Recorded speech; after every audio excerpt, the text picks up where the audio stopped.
Ticket কালোবাজারি যে চক্র আছে তাদের বিরুদ্ধে আমাদের গোয়েন্দা নজরদারি অব্যাহত আছে এবং এবছর আমরা আশা করছি যে এ ধরনের সেই অভিযোগগুলো আমাদের আর থাকবে না।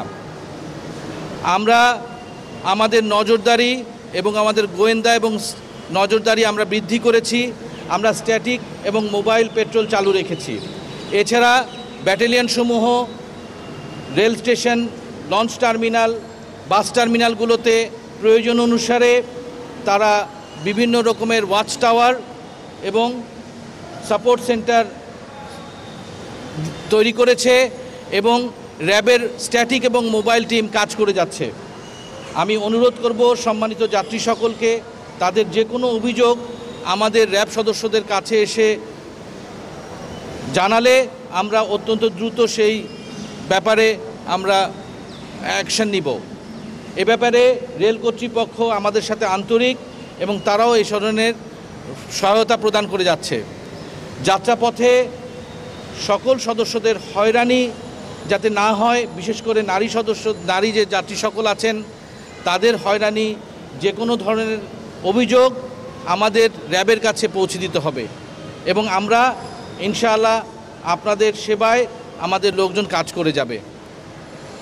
আমি আরও একটি কথা আপনাদেরকে সতর্ক করতে চাই সম্মানিত যাত্রী সকলকে, যে বিভিন্ন অজ্ঞান পার্টি, মলম পার্টি এবং অন্যান্য যে সকল ছিনতাইকারী আছে তাদের বিরুদ্ধে আমাদের গোয়েন্দা নজরদারি অব্যাহত আছে। তবে আপনারা অযাচিতভাবে কোনো অপরিচিত মানুষের সাথে সখ্যতা গড়ে তুলবেন না এবং যাত্রাপথে কারো কাছ থেকে কোনো ধরনের খাবার গ্রহণ কিংবা এরকম সখ্যতা যদি কেউ আপনাদের সাথে তৈরি করে সে ব্যাপারে আপনারা সতর্ক থাকবেন।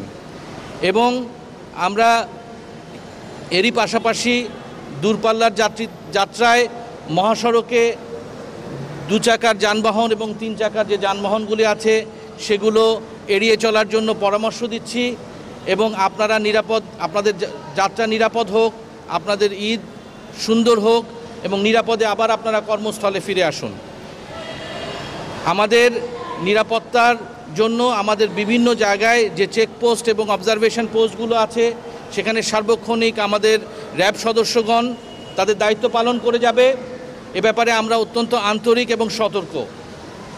সম্মানিত যাত্রী সাধারণকে আমি অনুরোধ করব, আপনাদের অভিযোগসমূহ আমাদের র্যাব সাপোর্ট সেন্টার কিংবা অবজারভেশন পোস্ট কিংবা র্যাবের যেখানে টহল টিম আছে তাদেরকে জানান। আমরা অতি দ্রুততার সাথে আপনাদের সহায়তা এগিয়ে আসব। আপনাদের সকলের ঈদ যাত্রা শুভ হোক, নিরাপদ হোক, আনন্দপূর্ণ হোক। সকলকে ঈদ মোবারক।